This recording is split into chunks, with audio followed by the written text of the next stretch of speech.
अस्सलाम वालेकुम। आभा की दुनिया में आप सबका स्वागत है। हेलो दोस्तों, वेलकम टू आभास वर्ल्ड, जहां हम हमेशा हर सिचुएशन को अनबेस्ड नज़रिए से देखते हैं और अपने थॉट शेयर करते हैं। आज हम एक काफ़ी ट्रेंडिंग टॉपिक पर बात करेंगे, नेहा आशीष तिवारी और सचिन मनीषा। इस कंट्रोवर्सी टॉपिक को लेकर काफ़ी डिस्कशन ऑलरेडी हो रहे हैं, लोग एक तरफ से रिएक्शन दे रहे हैं, पर मैं सोचती हूँ कि हमें दोनों साइड का समझना चाहिए। आज मैं आपको दोनों साइड का मेरा जो नज़रिया है, मेरा जो व्यू पॉइंट है वो शेयर करूँगी, क्योंकि एज अ ऑडियंस बोलो या कुछ भी बोलो, मैं उनको फॉलो करती थी और मुझे इमोशनली मैं उनके साथ जुड़ी हुई थी। तो सबसे पहले हम बात करते हैं नेहा आशीष तिवारी की। नेहा आशीष तिवारी की तरफ से देखें तो ये पॉइंट इम्पोर्टेंट है कि उन्होंने अभी तक अपना कोई भी पक्ष नहीं रखा है, और उन्होंने अपना पक्ष नहीं रखा है फिर भी लोग उनके बारे में न जाने क्या क्या बातें कह रहे हैं। एक औरत की इज्जत बहुत बहुत ज़्यादा इम्पोर्टेंट होती है। जब मैंने ये टॉपिक यूट्यूब पर देखा तो मैं आप सबको कह दूं कि मुझे इतनी घबराहट हो रही थी। उस दिन मेरा सर इतना दर्द हो रहा था कि मैं ऐसा सोच रही थी कि अगर किसी औरत की इतनी ज़्यादा इज्जत उछाली जाए तो वो औरत, मतलब मैं मानना पड़ेगा उनको कि वो अभी भी वो लोग खड़े हैं, टिके हुए हैं, क्योंकि उनकी एक छोटी बेटी भी है।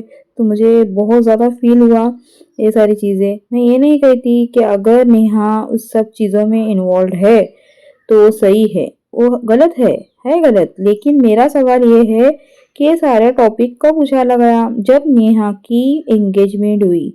इससे पहले भी इन सारी चीज़ों को लेकर हवा में बातें हुआ करती थी, तब कोई खुलकर नहीं बोलता था। ना नेहा ने बात की, ना सचिन ने बात की, ना ही मनीषा ने बात की। एंगेजमेंट के बाद ही सचिन ने ये सारी चीज़ें क्यों खोली?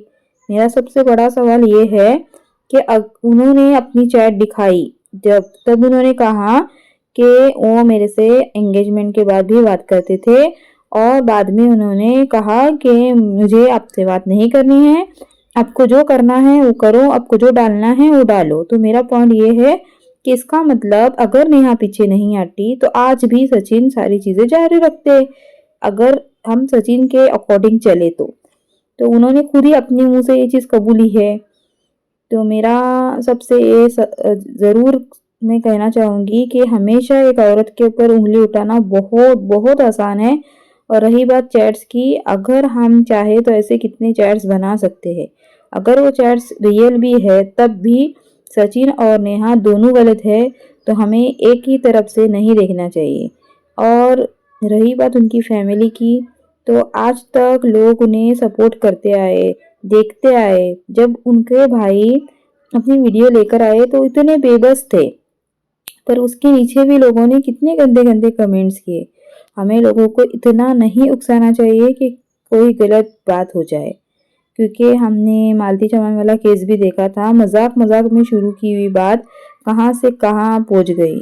तो इसलिए मैं आप सबसे रिक्वेस्ट करती हूँ कि जब भी हम कमेंट सेक्शन में किसी के बारे में कुछ भी लिखते हैं तो बड़े सोच समझ कर लिखे, क्योंकि कैसा है कि हम जब देखते हैं किसी की वीडियो तो वो सिर्फ 10 मिनट की होती है, आधे घंटे की होती है या फिर 1 घंटे की होती है, लेकिन उसके पीछे जो कैमरे के पीछे सिचुएशन है वो हम नहीं जानते।